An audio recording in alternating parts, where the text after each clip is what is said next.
30 kilometers away from the southern tip of India is the island of Lanka. Known previously as Ceylon, now Sri Lanka, it rests a few degrees above the equator.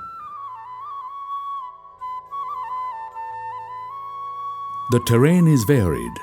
The littoral regions comprise broad lowland plains at an average elevation of less than 100 meters. However, the central area of the country consists of mountainous regions rising to 2,500 meters above sea level. From these ranges, 9 major rivers and almost 100 other tributaries flow across the lowland plains into the Indian Ocean. Sri Lanka's annual rainfall varies between 900 millimeters to over 5,000 millimeters in the wettest regions. More than 60% of this is unutilized because of evaporation and transpiration. Another 7% replenishes groundwater through seepage. The balance 35% is all that farmers can utilize, which supply is harnessed from the surface flow of rivers, streams and lakes, as well as an interflow of water through the soil. A part of this is used for irrigation. This water also is used in hydropower generation. Thereafter, it is discharged to the sea. The Portuguese referred to inland reservoirs as tanki or tank. The local language Sinhala refers to them as vava. Both of such terms allude to a sizable body of water or catchment which is man-made. There are major, medium and minor scale irrigation reservoirs. It is possible that there are over 15,000 of smaller tanks used for irrigation purposes and also used in providing potable water and for domestic purposes, in sustaining the environment, watering of livestock and wild creatures, rearing of freshwater fish, and for horticulture. There are also thousands of small dams and a few hundred larger ones which dot the countryside of the lowlands. While some of the hill country dams are used for hydroelectric power generation, the primary use for these reservoirs that store rainwater is for the cultivation of paddy. This is the principal means of livelihood among villagers. These dry zone irrigation tanks or reservoirs are designed as cascading systems. According to the topography, the sloping lands allow for several smaller watersheds along the way. The tanks are not individual reservoirs but interconnect with several smaller ones, which in turn feed the major reservoirs. Small ponds and streams spend their output into the next tier, which was a lake, before being directed to the village tank or vava, where it was contained and controlled by a tank bund. The water was released to paddy fields when needed through opening sluices. Belts of trees were planted and served to reduce evaporation. And natural sand filters kept the water free of pollutants before it reached the village tank. The cascade system is a perfect solution for times when the monsoonal rainfall patterns were less than dependable. Thus, the rural communities were able to survive the droughts. The north-central plains and the eastern areas only received the benefit of the northeast monsoon. However, the kings in ancient times and their subjects were able to avoid famine, having stored sufficient water for agriculture. There are 4 rivers, Malwatu Oya, Kala Oya, Yan Oya and Dadru Oya, which flow across the lowland plains over long distances. These, while renewing groundwater, create the ideal living conditions for humans. This confluence of rivers thrived on the topography of the land and led to the evolution of the amazing ancient hydraulic civilization of Sri Lanka.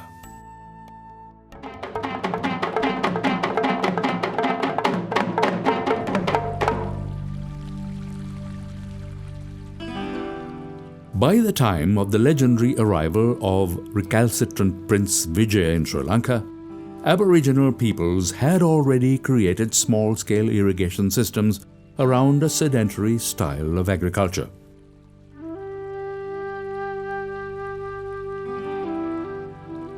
These systems were in place to alleviate the conditions caused by unreliable monsoon rainfall and to make cultivation of paddy a more reliable one.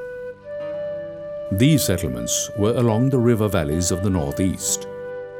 They constructed canals and reservoirs. These provisions were meant to mitigate the risk of intermittent drought.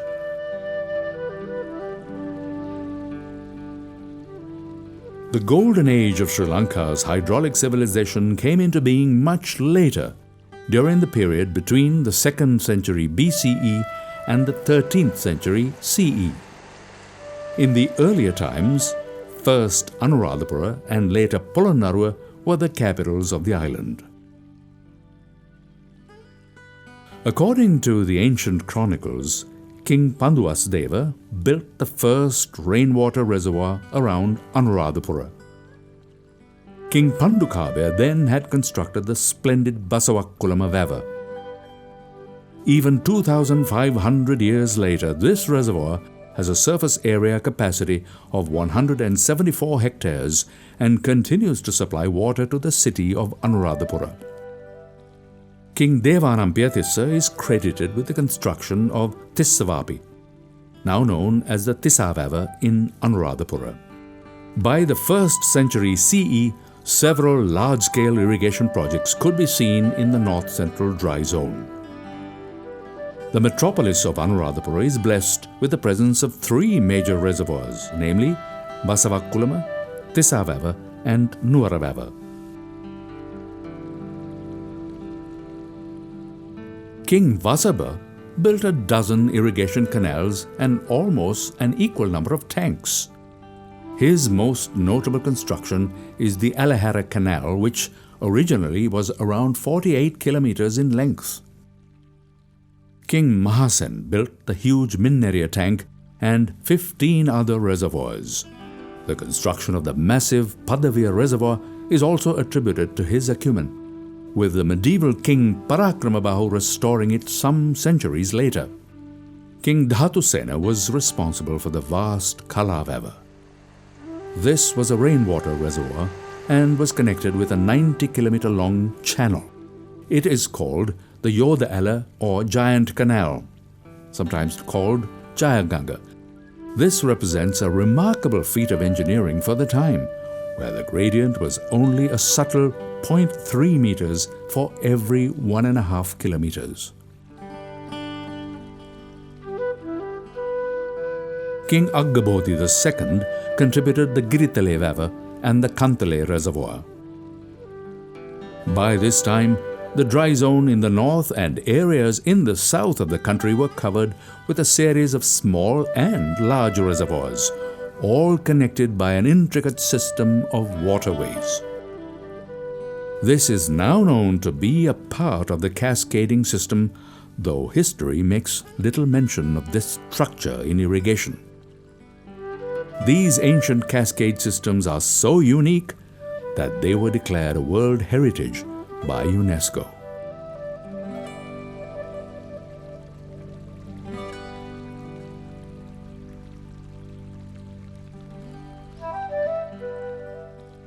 Of course, the zenith in the historical sequence of events was when a powerful king of Lanka, Parakramabāhu the Great, ascended the throne. Polonnaruwa was selected as the capital of his kingdom in the 12th century. His rule lasted 33 years, and with his focus on irrigation, the country was completely self-sufficient in rice and may have even exported the excess. His outstanding contribution to Lanka's irrigation and water resources cannot be overstated. He oversaw the building or restoration of over 165 dams, 3,910 canals, 163 major tanks, and 2,376 minor tanks. The Sea of the King Parakrama, or Parakrama Samudra, is a confluence of 6 reservoirs, referred to as an ocean for its vast size. It covers a surface area of 22.6 square kilometers. Currently, 3 functioning canals of the Parakrama Samudra provide water for around 80,000 hectares of paddy cultivation. These achievements, over just 3 decades, saw the irrigation and agriculture of the country reaching its pinnacle in terms of efficiency, sustainability, and production. The matters of governance and irrigation systems were closely interwoven in ancient times. The kings reminded the population of their duties as regards irrigation and cultivation of crops, and in abiding with and obeying laws.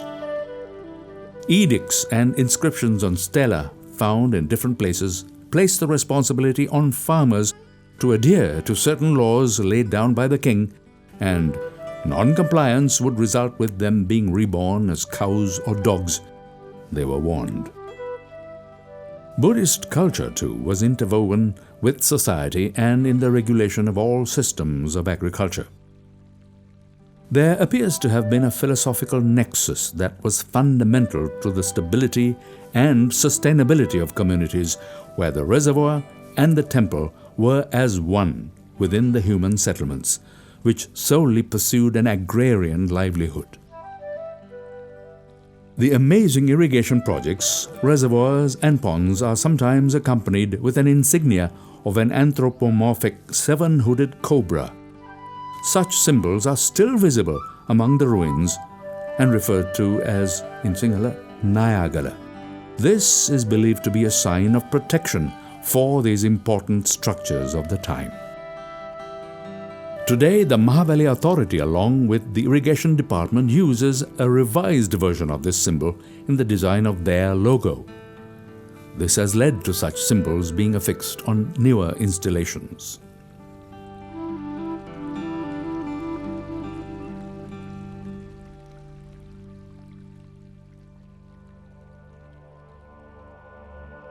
An excellent grasp of principles in fluid mechanics coupled with a sound knowledge of mathematics involving trigonometry bespeaks brilliance among the engineers of the time. The Bisokotua, or valve pit, is an ingenious device created and installed to dissipate the energy of the stored water.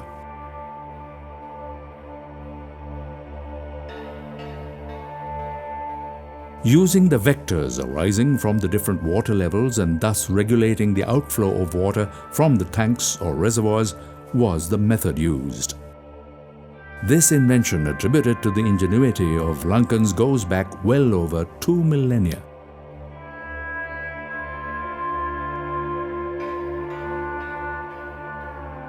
A few kilometers from the town of Chilau is the Pandavava. This reservoir, built between 504 and 474 BCE during the reign of King Pandavasdeva, is a marvel of engineering. The reservoir, created by damming the Kolamanu Oya, supplied the needs of the citizens of Pandavasnuvara.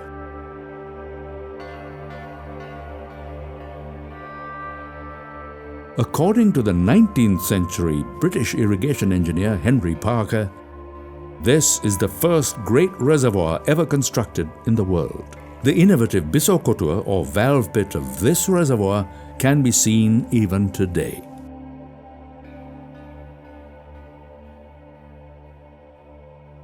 This invention is not a one-off.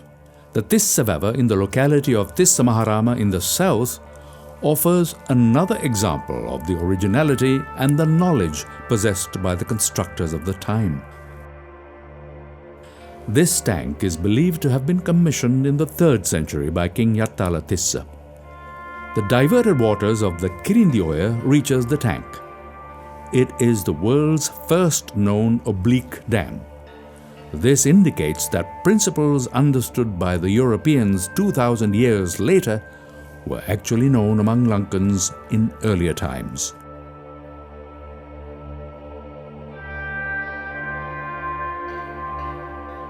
Two irrigation projects, one in 1952 at Galoya, the other in Madruoya in 1978, necessitated a feasibility study in those locations.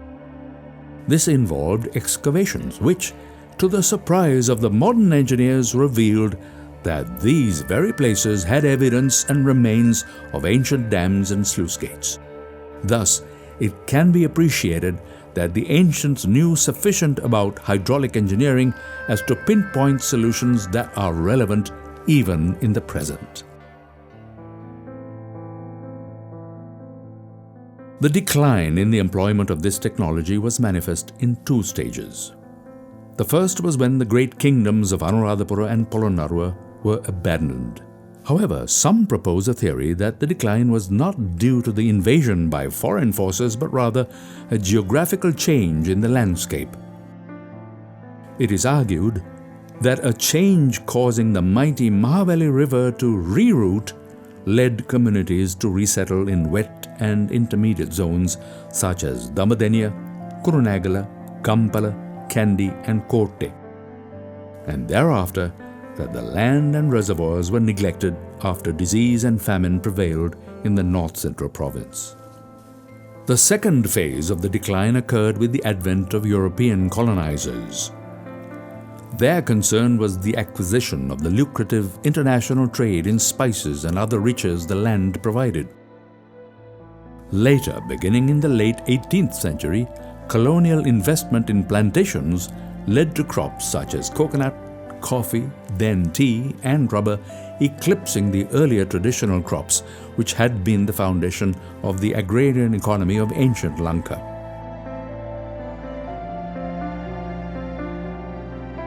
In the west coast and during the Kotte kingdom, King Parakramabahu VI had already built a network of canals to transport areca nuts, cloves, cardamom, pepper and cinnamon to its main seaport in Negombo.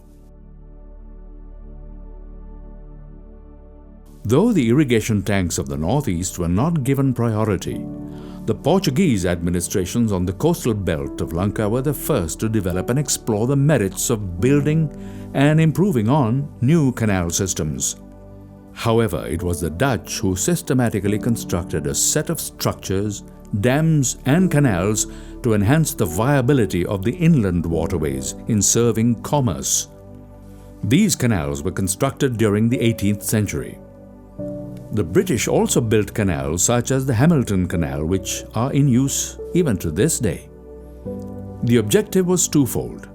The first was as a mode of transport to easily move produce such as cinnamon to ports in Negombo, Puttalam and Manna. And the second was the assumption that the canals would be useful in draining out the tidal seawater from wetland areas such as the Muthurajavala marshes in the west of the country. The hope was to cultivate paddy in these areas. That purpose was completely defeated when, contrary to those plans, the salinity of water increased in Muthurajavala. It is interesting to note that ancient Sinhala kings were aware of the futility of this endeavor and had desisted from cultivating paddy in these areas. Until the time when the British Raj held sway, there prevailed a Rajakarya system, which tradition served as the administrative mechanism for the upkeep of tanks. The Rajakarya system was abolished in 1832 by the British. They did not understand how the policies that had prevailed over time actively involved stakeholders who in turn shouldered the responsibility to sustain these irrigation systems. A centralized administrative structure bypassed the very society that chose to maintain the viability of these irrigation schemes. It was not until the mid-19th century that the British realized the importance of such irrigation systems. In 1856, Governor Henry George Ward advocated legislation that would facilitate and seek redress for cultivators of paddy lands.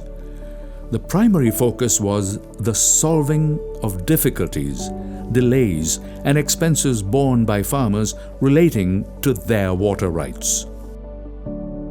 Toward the end of British rule, the importance of maintaining and restoring the irrigation systems and reservoirs became clear to the colonialists. When the local population and their representatives were determined to take over issues of land, irrigation, and cultivation, then the rulers also were prompted to take notice.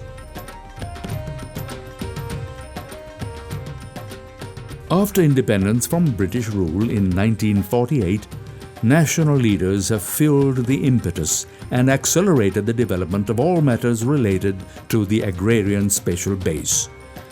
They strove to create an efficient irrigation infrastructure. Today, tanks are restored and rebuilt with new technology harnessed to manage existing ones, and large projects were promoted to optimize the use of the precious water before it reaches the saline variety of the Indian Ocean. Water is counted as a basic human need, and when farming societies evolved, so did the culture, customs, traditions, and agricultural techniques. Establishing and maintaining reservoirs and irrigation systems which feed millions is considered a meritorious deed according to popular Buddhism. Such merit accrues to the leaders of the land and to the people. While the restoration of all ancient tanks is almost an impossibility, through the efforts of the Mahavali Authority and the Department of Irrigation, much progress has been made in renovating some of these wondrous ancient systems. Self-sufficiency in the cultivation of rice, which is the staple food among Lankans, is now a reality thanks to the established foundation of these amazing ancient irrigation systems and inventions. The aphorism, attributed to the medieval King Parakramavahu the Great, sums up the determination and resolve to restore the brilliance of an ancient hydraulic civilization. Let not even a drop of rainwater flow out to the sea without being used in the service of man.